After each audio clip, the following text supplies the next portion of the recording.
αυτή η δουλειά. Τι λες μωρέ. Κάπως ωραία. Τι έγινε, κλείστηκε πάλι κανένα στο σανσέρ? Ο κουνιάδος του Φίλιππα. Ποιος κλείστηκε στο σανσέρ? Αυτό ο Ντεμπέλης. Ντεμπέλης. Εμένα με Ντεμπέλη. Βέβαια, τόσο καιρό χρειάζεται να του φέρεις τα συμβόλαια. Ανοίξτε πόρτα. Ανοίξτε πόρτα. Τότε γιατί ήρθες στο σπίτι μου να μου πεις πόσο φανταστικός είμαι, Δεν ήρθε γι' αυτό, ήρθα να σου πω διαφωνίες. Δεν τα κατάφερα. Όπως δεν κατάφερα να πω στην αδελφή σου ότι τη χωρίζω. Τι είναι ρε παιδιά, ποιος κλείστηκε πάλι μέσα στο ασανσέρ? Αυτός ο απορριμμένος ο δικηγόρος με το υφάκι. Υφάκι εγώ.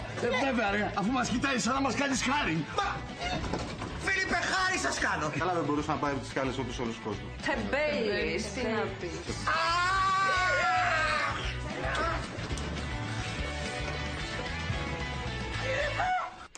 Έμεινα 2 ώρες εγκλωβισμένος εκεί με ένα τσούρμο υπαλλήλων να με κοιτάζει. Εντάξει, κάποια στιγμή αναγκάστηκα να ξαπλώσω. Αυτό δεν βελτίωσε τη φήμη μου. Τι κάνει τόση ώρα? Μάλλον πέθανε. Ρε παιδιά, κοιμάται. Ντεμπέλη.